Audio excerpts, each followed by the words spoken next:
முருகேசன், இனிய புத்தாண்டு நல்வாழ்த்துக்கள். இந்த ஆங்கில புத்தாண்டு பார்த்தீங்கன்னா வியாழக்கிழமை ரோகிணி நட்சத்திரம் பிறக்குது. ஸோ இந்த புத்தாண்டு எப்படி இருக்கும் அப்படின்றத சும்மா ஒரு அனலைஸ் பண்ணுவோம். ஏன்னா இந்த புத்தாண்டு பார்த்தீங்கன்னா 1/1/2026 இது மொத்த கூட்டுத்தொகை பார்த்தீங்கன்னு வச்சுக்கிங்களேன் 3ஆம் நம்பர். ஸோ இந்த வருடத்தோடைய கூட்டுத்தொகை பார்த்தீங்கன்னு வச்சுக்கிங்களேன் 1ஆம் நம்பர் 10 சூரியனோட ஆதிக்கம். இந்த வருடம் வந்து சூரியனோட ஆதிக்கத்திலும் குருவோட தன்மையிலும் இருக்கு. ஏன்னா இந்த 2 கிரகமே பார்த்தீங்கன்னா மிகுந்த வலிமையான கிரகங்கள். ஒன்று ஆன்மீகத்தில் மிக உச்சமானது, இன்னொன்று பார்த்தீங்கன்னா அரசியலில் உச்சம். ஸோ அப்போ இந்த அரசியலுக்கும் ஆன்மீகத்துக்கும் ஒரு மிகப்பெரிய ஒரு போட்டி என்பது இருக்கும். அதே போல் என்னன்னாக்கா அரசியல் ஆன்மீக அரசியல் என்பதும் இந்த காலகட்டத்தில் மக்கள்கிட்ட வந்து கொஞ்சம் சிறப்பாக இருக்கும்னு சொல்ல முடியும். அந்த ஆன்மீகத்தால் நிறைய பிரச்சனைகளும் அரசாங்கத்துக்கு இருக்கும். ஆன்மீகம் சார்ந்த விஷயங்களில் நிறைய குழப்பங்கள், தேவையற்ற பிரச்சனைகளும் இந்த காலகட்டத்தில் இருக்கக்கூடிய ஒரு காலகட்டமாக. ஏன்னா ரோகிணி நட்சத்திரம் சந்திரனோட நட்சத்திரம் சுயசாரத்தில் இந்த வருடம் பிறப்பதனால விவசாயம் என்பது இந்த காலகட்டத்தில் ரொம்ப சிறப்பாக இருக்கும்னு சொல்ல முடியும். விவசாயம் மிக சிறப்பாக இருக்கும். குறிப்பாக என்னன்னாக்கா குழந்தைகளோட நலனை பேணி காப்பதற்காக இல்லை குழந்தைகளோட வெல்ஃபேருக்காக புதிய சட்டங்கள் எல்லாமே வரும். இந்த காலகட்டத்தில் என்னன்னாக்கா அரசாங்கத்தில் பார்த்தீங்கன்னா அதுவும் என்ன மத்திய மாநில அரசாங்கம் இரண்டும் ஒன்று இணைந்து குழந்தைகளுடைய மேம்பாட்டுக்காக ஏதாவது ஸ்கீம்ஸ் குழந்தைகள் ஏற்கனவே ஜெயலலிதா அம்மா பீரியடில் தொட்டில் குழந்தை திட்டம் மாதிரி இந்த காலகட்டத்தில் குழந்தைகள் எதிர்கால நலன் பாதுகாப்புக்காக சில சட்டங்களை உருவாக்க வாய்ப்புகள் இருக்கு. ஏன்னா காஸ்மெட்டிக் திங்ஸ்ல ஏதாவது ஒரு பிரச்சனைகளை சந்திச்சு காஸ்மெட்டிக் திங்ஸ்க்கு ஒரு ரெகுலேட்டர் ஆக்ட் ஏதாவது வரும். ஏன்னா நிறைய பார்த்தீங்கன்னா இந்த ரசாயன கலப்பால நிறைய பிரச்சனைகளை உருவாக்கக்கூடிய, அதனால என்னன்னாக்கா நிறைய பேருக்கு இந்த ஹியூமினிட்டி டெஃபிஷியன்சி வரக்கூடிய வாய்ப்பு இருக்கு. ரசாயன கலப்பால நிறைய பாடியில் பார்த்தீங்கன்னா விஷத்தன்மைகள் வந்து அதிகரிக்கக்கூடிய வாய்ப்பு. அதனால என்னன்னாக்கா இந்த காலகட்டத்தில் காஸ்மெட்டிக் திங்ஸ்ல கொஞ்சம் கவனம் தேவை. மருந்து சார்ந்த விஷயத்தில் அந்த ரசாயன கலப்புகள் அதிகமாக அந்த விஷத்தன்மை, அதாவது குறிப்பாக என்னன்னாக்கா அந்த ஹியூமினிட்டி சார்ந்த விஷயம் சொல்லுவாங்கள்ல, ஊட்டச்சத்து மருந்துகள் இல்லை நமக்கு இம்யூனிட்டி அதிகமாக்கக்கூடிய விஷயங்களில் பார்த்தீங்கன்னா ஏதாவது ஒரு ரசாயன கலப்பால் சில பாதிப்புகள் எல்லாமே உருவாகும். அதனால் அதை ரெகுலேட்டர் பண்ணக்கூடிய சில விஷயங்கள் குறிப்பாக தமிழ்நாட்டில் கண்டிப்பாக இந்த மருந்து கட்டுப்பாட்டுக்காக ஒரு வாரியம் இல்லை அதுக்கான ஒரு சிறப்பு விஷயங்கள் அமைவதற்கான வாய்ப்பு இருக்குது. மேலும் பார்த்தீங்கன்னா இந்த காலகட்டத்தில் என்னன்னாக்கா ஏதாவது ஒரு ரயில் விபத்துக்கள் மாதத்தில் பார்த்தீங்கன்னா ஒரு ஏப்ரல் மே மாதத்தில் ஏதாவது ஒரு ரயில் விபத்துக்கள் சந்திக்கிற வாய்ப்பு இருக்குது. ஸோ ட்ரெயினில் ஏதாவது ஒரு எலக்ட்ரிக்கல் ஃபயர் ஆக்சிடென்ட் இந்த மாதிரி ஏதாவது ஒரு நிகழ்வு வந்து இந்த காலகட்டத்தில் நடக்கும். அதனால் என்னென்னாக்கா ரயில்வே துறை இப்போவே வந்து அதுக்கான ஒரு முன்னெச்சரிக்கை. ஏன்னா அதிவேகமாக அதுவும் என்னென்னாக்கா அதிவேகமாக பயணிக்கக்கூடிய ரயிலில் தான் அந்த விபத்து என்பது ஏற்படும். ஸோ மேலும் என்னென்னாக்கா நிறைய இந்த காலத்தில் பிஸ்னஸ் முதலீடுகள் வரும். நிறைய பேர் இன்வெஸ்ட்மெண்ட் பண்ணுவாங்க. புதிய தொழில் முனைவோர் அதிகமாகுவாங்க இந்த காலகட்டத்தில். நிறைய பேர் எனக்கு தொழில் முனைவோர் பட்டியல்னா நிறைய பேர் வேலைக்கு போயிட்டு இருந்த காட்டிலும் நம்ம ஒரு பிஸ்னஸ் பண்ணலாமான்ற எண்ணங்கள் வந்து இந்த காலகட்டத்தில் அதிகமாக இருக்கும்னு சொல்ல முடியும். தங்கம் வந்து விலை வந்து குறையவே குறையாது, விலை வந்து ஏறிக்கிட்டே தான். ஏன்னா தங்கத்தின் விலை ஏறுமுகமாக தான் இருக்கும். ஸோ அது கிரகங்களை காட்டிலும் என்னன்னாக்கா அது வந்து கமாடிட்டிக்குள்ளே போனதில் தங்கம் விலை ஏற்றம் தான் இருக்கும். ஸோ அதனால் தங்கத்தின் மேலே மக்களுக்கு ஈர்ப்பும் அதிகமாக தான் இருக்கும்.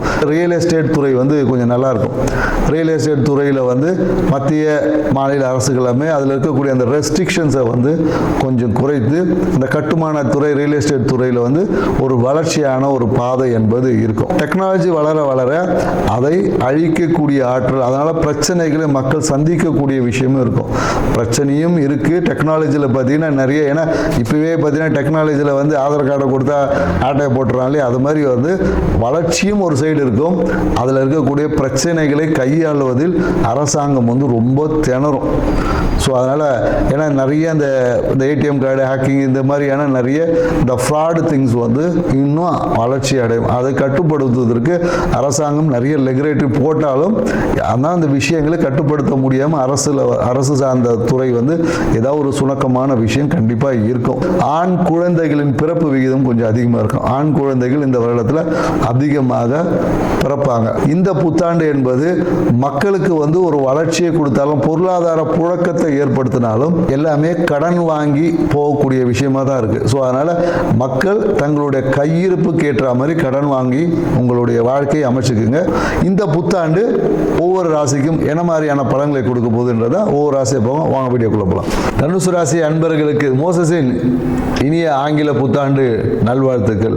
இந்த 2026 தனுசு ராசி பார்த்தீங்கன்னா ராசி அதிபதி குரு பகவான். இப்போ குரு பார்த்தாவே கோடி நன்மை. எப்பொழுதும் கையில் காசு வச்சிருக்கக்கூடிய தனுசு ராசி அன்பர்கள், இவங்ககிட்ட காசு இல்லைன்னு சொன்னால் சிரிப்பு தான் வரும். அது எப்படி இருந்தாலும் இவங்ககிட்ட பணம் வந்துடும். பணம் இல்லை என்பதை இவங்க சொல்லவே முடியாது. ஸோ இந்த ஆங்கில புத்தாண்டு பார்த்தீங்கன்னா மொத்த கிரகமும் உங்கள் ராசியில் தான் இருக்குது.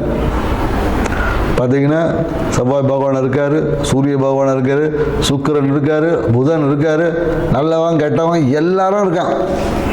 அப்போ என்னன்னாக்கா உங்களுக்கு வந்து இந்த காலகட்டத்தில் ஒரு கலவையான விஷயங்கள் நடக்க போகுது. நல்ல விஷயங்களும் நிறைய நடக்கும். கெட்ட விஷயங்கள் நடக்காமல் எப்படி எஸ்கேப் ஆகுறதுன்ற விஷயத்தை தான் நம்ம இப்போ சொல்ல போகிறோம். சரிங்களா? நல்லது நடந்தால் அது ஆட்டோமேட்டிக்காக நடக்க போகுது. ஆனால் எங்கெங்கெல்லாம் கவனமாக இருக்கணும்னு தெரிஞ்சால் அந்த கெட்டதை எப்படி நல்லதாக்கிக்கலாம்ல, அதுதானுங்க வித்தையே. பிரச்சனை வரோன்னு உட்காந்துருக்கிறதுக்கும் பிரச்சனை இப்படி பண்ணால் சமாளிச்சிடலான்னும் போது அந்த பிரச்சனையே வராது. பல பேருக்கு பிரச்சனை வரும்னு ஒருத்தனை எதிர்பார்த்து உட்காந்திங்கன்னா அவனே நம்மளை எதிர்பார்க்குறான்டா அப்புறமா போகலான்னு தள்ளி போயிடும். இதுதான் பார்த்தீங்கன்னா விநாயகர் பெருமை சனி பகவான் வந்து விநாயகரையும் அனுமனையும் பிடிக்க முடியல. ஏன்னா அவங்க 2 பேரும் நீ என்னைக்கு வரும் வா நான் ரெடியாக இருக்கிறேன் அப்படின்னு ஒன்று சனி பகவான் பக்கத்தில் கூட போக முடியல. எப்போ இவங்க உஷாராக இருக்காங்கப்பா, நாளைக்கு பணம் ஒன்றும் பண்ண முடியல. ஸோ அதே போல் தான் நம்ம என்னன்னாக்கா எப்போதும் அவேர்னஸோடு இருக்கணும். கேர்லெஸ்ஸாக இருந்தீங்க பாக்கெட்டில் அடிச்சுட்டு போயிடுவான், அப்புறம் போய் புலம்பி ஒரு பிரயோஜனம் இல்லை. ஸோ தனுசு ராசி அன்பருக்கு இந்த காலகட்டம் என்ன மாதிரியான நற்பலன்களை நடக்க போகுதுன்றதான் பார்க்க போகிறோம். ஏன்னு வச்சுக்கலாம், இந்த காலகட்டத்தில் என்னன்னாக்கா அரசியல்வாதிகளுக்கு வந்து பதவி உயர்வு கிடைக்கும். பதவி உயர்வுனா என்னென்னா இப்போ பார்த்தீங்கன்னா எம்பி ஆகிறவர் மினிஸ்டர் ஆகிடுவார். அவரே கேட்க மாட்டார். அவரோட நன்னடத்தில் அவங்க கூப்பிட்டே கொடுப்பாங்க. இவர் முயற்சி கூட பண்ணியிருக்க மாட்டார். வீட்டில் தூங்கிருப்பான். காலையில் பார்த்தா ஐயா நீங்கள் மினிஸ்டர் ஆகிட்டீங்க லெட்டர் வந்துச்சுன்ற மாதிரி உங்களுக்கு பதவிகள் தேடி வரும். தனுசு ராசி அன்பர்களுக்கு நீங்கள் போய் பதவியெல்லாம் கேட்கணும்னு அவசியம் இல்லை, உங்களை தேடி வரும். நீங்கள் உங்கள் வேலையை சிறப்பாக செஞ்சால் மட்டும் போதும். அதே போல் என்னென்னாக்கா எம்எல்ஏ சீட்டுக்காக இருந்தீங்கன்னா கூப்பிட்டு கொடுப்பான். எம்எல்ஏ சீட்டு காம்படிஷன் அவ்வளோ பேர் இருக்கும். தள்ளு அவர் பேர் தான் ஊரில் நல்லா இருக்குது, அவருக்கு கொடுப்பேன் இந்த வாட்டி, மீதி பேர்லாம் அமைதியாக உட்கார வச்சுருவோம். அப்போ என்ன, அரசியலில் ஒரு பிரகாசமான எதிர்காலம் இருக்கிறது. அரசியல் ஆர்வம் அதிகமாக இருக்குது இந்த காலகட்டத்தில். மனம் பார்த்தீங்கன்னா அரசியலில் போய் சேரலாமா, இல்லை அரசியலில் ஏதாவது ஒரு ஈடுபாடுகளை அதிகப்படுத்தி கொடுக்குள்ள காலகட்டம்னு இந்த காலகட்டம். அதே போல் என்னென்னாக்கா பயணம் செலவெல்லாம் கேட்டுலாம் வராது. பயணம் செலவெல்லாம் ஐயா உங்ககிட்ட காசு இருக்கா நான் வந்து செலவு பண்ணிட்டு போவா அப்படிலாம் கேட்காது, ஆட்டோமேட்டிக்காக வரும். சரிங்களா? பயணத்தின் வகையாக வருமானம் இருக்குது. நீங்கள் எங்கேயோ ஒரு வெளியூர் போனீங்கன்னு வச்சுக்கோங்க, காசு வரும். பிஸ்னஸ் பீப்புள் அதுனா ட்ராவல் பண்ணிக்கிட்டே இருந்தீங்கன்னா பணம் வந்துக்கிட்டே இருக்கும். போகிற இடத்துலலாம் கலெக்ஷன் மாதிரி அள்ளி போட்டுட்டு போயிட்டே இருக்க வேண்டியதான். பயணத்தின் மூலயமாக பணம் வரும். மனதில் எதிர்பார்த்த இல்லை மனதில் விரும்பிய விஷயங்களை வாங்குவீங்க. மனசில் ஒரு ஆசைப்பட்ட விஷயம் இருக்குது, அந்த எல்லாமே இந்த காலத்தில் வாங்கக்கூடிய வாய்ப்பு இல்லை அடையக்கூடிய வாய்ப்பு. இப்போ இந்த 2026 உங்களுக்கு அவ்வளோ நன்மைகள் கொடுப்பதால் நீங்கள் என்ன பண்ணணும், 2026 ஆண்டு கேலண்டரே கும்பிட வேண்டியதாக இருக்கும். காமெடியெல்லாம் சொல்லலைங்க, உண்மையே தான். நான் ஒன்றுமே இந்த காலகட்டத்தில் நிறைய பேர் பார்த்து கேலண்டருக்கு பூ வச்சு கற்பூரம் காமிப்பாங்க, இல்லை ஊதுவத்தி காமிப்பாங்க, அது ஏதாவது சாமி ஃபோட்டோ இருக்கும் அதில். இந்த மாதிரி நிகழ்வு கண்டிப்பாக நடக்கும். திருமணத்துக்காக காத்திருக்கவே வேணாம். நான் திருமணம் பண்ணலாம் ரெடிங்க, சரி நான் திருமணம் பண்ணிக்க போகிறேன் அப்படின்னு வீட்டில் சொன்னீங்கன்னா போதும், ஜாதகம் உங்களை தேடி வரும். நீங்கள் போய் ஜாதகம் போயிட்டு மேட்ரிமோனியில் போயிட்டு எழுதி கொடுத்துட்டு ஒரு 5000 ரூபா கட்டிட்டு 10 ஜாதகம்லாம் பார்க்க வேணாம். நீங்கள் திருமணத்துக்கு ரெடி, நான் ரெடியாக இருக்கேன்பா அப்படின்னு நீங்கள் நினைத்தாலே வரன் உங்கள் வீடு தேடி வரும். காசு, பணம், பேர், புகழ் எல்லாம் நீங்கள் போய் தேட வேணாம், உங்களை தேடி வரும். தனுசு ராசிக்காரர்களுக்கு இந்த காலகட்டத்தில் படிக்கக்கூடிய மாணவர்கள் எல்லாம் பார்த்தீங்கன்னா நிறைய பேர் இந்த சிவில் இன்ஜினியரிங் படிக்கலாமான்ற ஒரு எண்ணம் வந்து ஏற்படும். நிறைய பேர் சிவில் இன்ஜினியரிங் இந்த காலகட்டத்தில் செலக்ட் பண்ணுவாங்க. அதே போல் என்னென்னாக்கா அப்படி இல்லைன்னா நிறைய பேர் எனக்கு இந்த பிஸ்னஸ் MBA பண்ணுறது, இல்லை பிஸ்னஸ் ஸ்ட்ராட்டஜி, பிஸ்னஸில் ஃபைனான்ஸு, இந்த மாதிரியான நிறைய விஷயங்கள் இது பண்ணுவாங்க.